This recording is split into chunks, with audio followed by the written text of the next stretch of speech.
भसीन साहब, लगातार इस 7वीं बधाई मैं आपको देना चाहूँगा। वो इसलिए क्योंकि कल इंडिया ने फिर से मैच जीतकर अपने मैच पूरे कर लिए और अब तक एक भी मैच हम हारे नहीं। कल तो श्रीलंका की ऐसी पिटाई हुई कि श्री वर्ड ही हटा देना चाहिए और ऐसा लगा कि बिल्कुल राम ने जैसे लंका में ध्वस्त कर दिया था ना जाके, कुछ कुछ वैसा ही कल फीलिंग आ रही थी क्रिकेट के मैदान में भी। कल आपने भी मैच देखा होगा सर, एंजॉय किया होगा। आपके शेयर्स कौन से और मैच के बारे में जरा आप अपना एक्सपीरियंस बताइए। हाँ, गुड मॉर्निंग डिम्पी जी। बिल्कुल बिल्कुल, इंडियन टीम तो रॉकेट पे है और कोई दो राय नहीं, सारा इंडिया चमक रहा है। और इसी में कहता हूँ, ये मायूसी शेयर बाजार पे क्यों है? तो thumbs up to the Indian team, they are actually champions. और यही शेयर बाजार होएगा। आप दिवाली तो आने दीजिए, मैं आपको दिखाऊंगा। अभी तो रंगत शुरू हुई है। मिड कैप्स में देखिए, फिर वापस 6% अपसाइड है 1 वीक में। आपको 11 रुपए में, 10.5 11 में कहा था आइडिया, 14 रुपए हो गया। 10 रुपए वाला जेबी 18 रुपए हो गया। मैं उदाहरण दे रहा हूं। और अभी तो कुछ भी नहीं शुरुआत। Dimpy ji, bond yields are at 4.65, dollar has started to weaken. US markets में ऐसी तेजी आई है लास्ट 4 मिनट में, आप सोचते रह गए तो हम क्यों मायूस बैठे हैं।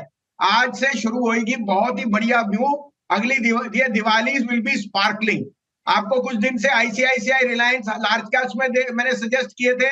I think they will out perform. Today's rally will be led by them. आज आपके लिए 2 पिक्स हैं, आप कहें तो मैं शुरू करूं। बिल्कुल बताइए सर, हम तो वेट कर रहे हैं, कॉपी पेंसिल हमारे हाथ में। बताइए सर। देखिए डिम्पी जी, सब रेलवेज की बात कर रहे हैं, डिफेंस की। आपको शायद पता ना हो, मैंने जिंदल स्टील की कल प्रेजेंटेशन सुनी, क्योंकि results were slightly weaker on margin. वो एक सीजनल इफेक्ट है। But Jindal steel is the largest supplier of head harden rails, meaning जितनी रेलवेज का काम होता है वो जिंदल स्टील सप्लाई करता है। और अभी वो कह रहे हैं भोपाल, सूरत, अहमदाबाद, चेन्नई, कोई ऐसी सिटी नहीं जहां मेट्रो के लिए उनकी डिमांड नहीं। वो कह रहे हैं demand is the strongest in the history of the company. और एज अ कॉन्डूट, आपको पता है steel prices are now looking to rise, क्योंकि चाइना इज बैक। और चाइना का जो ग्रोथ पैटर्न है वो ऐसे ही होता है, slightly lumpy, but now when they come back, मुझे लगता है steel stocks are priced very very attractively. तो आज मेरा टॉप पिक है जिंदल स्टील, जो मुझे लगता है यहां से आपको 25% का रिटर्न कम से कम देना चाहिए। और दूसरा है JSW steel, the best integrated play in India. उसके पास सब कुछ एज एन इंटीग्रेटेड प्लांट है और वैल्यूएशन बहुत इनएक्सपेंसिव हो गए। साथ में अगर डॉलर वीकन और होता है, steel stocks will be very much in demand.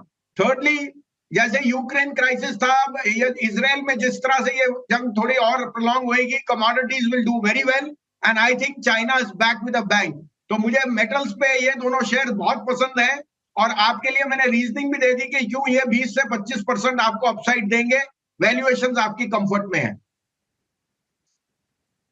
Interesting. दोनों शेयर्स आपने जनरल ग्रुप के दिए और दोनों के अंदर अलग अलग रीजनिंग भी है और दोनों ही शेयर्स आपके नोटिस लिस्ट में होने चाहिए। एक 700 रुपये का शेयर है। एक बार जिंदल स्टील का जिंदल स्टील ने पावर वाला भी दिखाई, जीएसपीएल जिसको हम कहते थे पहले, वो का 500 550 की रेंज का शेयर होगा। तो इन दोनों शेयर्स पे आपको एक अच्छा मोमेंटम आपको मिल जाएगा। दोनों शेयर्स को पकड़ के रखिए, 25% तक का रिटर्न है। ये एक दिन में चमत्कार कई बार नहीं होता, आपका कन्विक्शन होता है टेस्ट। और ये बात भसीन साहब ने कई बार प्रूव किया है कि अगर आप उस शेयर के साथ टिके हुए हैं, अपना रिस्क रिवॉर्ड को अच्छे से मैनेज करते हैं और आपको फाइनेंशियल डिसिप्लिन है, तो अंत में जीत आपकी ही होगी।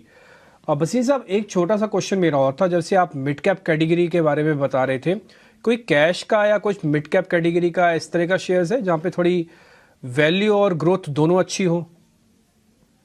तो मैं कई टाइम से कह रहा हूं, REC PFC are in a business जहां कोई मुकाबला नहीं है। कल आरईसी के results were the best ever in the history. Share महंगा है, 300 रुपए पे सस्ता नहीं है, लेकिन मैं कहूंगा महंगे के साथ ही जाइए। आरईसी पीएफसी दोनों मेरे हिसाब से आउट परफॉर्म है। थोड़ा सा अगर आप रिस्क ले सकते हैं तो मुझे लगता है स्पेशलिटी केमिकल्स में सब बैड न्यूज प्राइस्ड इन है।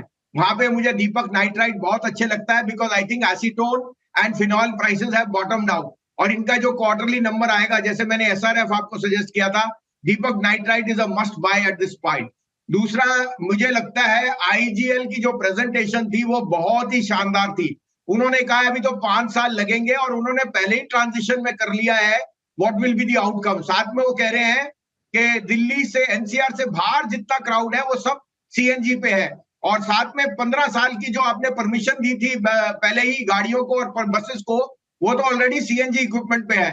तो ये जो सीएनजी की बॉनोमी एक अटकली लगी है, कुछ ब्रोकेज हाउसेस ने डाउनसाइड किया, वो गलत है। इनकी अर्निंग्स और द बेस्ट एवर, इनके मार्जिन एक्सपैंड कर रहे हैं 385 पे कम डिविडेंड में। मुझे आईजीएल लगता है कि ये 550 रुपए हो सकता है। इसमें जो न्यूज है वो ज्यादा अनहोनी और एक्सपेक्टेशन पे है, जबकि होने वाला कुछ नहीं।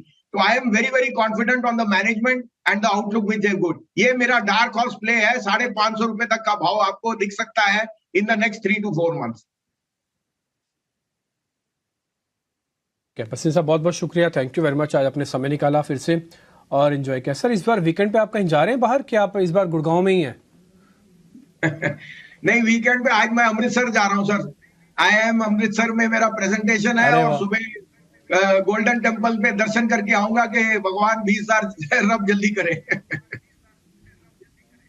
तो बसीन साहब एक काम मेरा भी आप छोटा सा कर देंगे, आप जब दरबार साहब जाएंगे तो एक बार मेरे नाम का भी माथा टेक दीजिएगा डबल बार। अरे सर जरूर, आपका पहले करूंगा, ईटी नाउ का और ईटी के सारे निवेशकों का, कि भैया आपको सेहत दे, तरक्की दे और इंडिया को ग्रोथ दे। बिल्कुल, बहुत बहुत शुक्रिया sir, thank you very much. Sanjeev ji का जो हौसला है ना वो ज़बरदस्त है, और मैं बोलूँगा कि अगर किसी को अपना एक आइडियल चुनना हो ना, कि हाँ कैसे एनर्जी से कैसे आइडियल चुना जाए, तो बसीन जी से आपको बंदे बहुत कम मिलेंगे इस दुनिया में। बहुत बहुत शुक्रिया sir, thank you very much आज समय देने।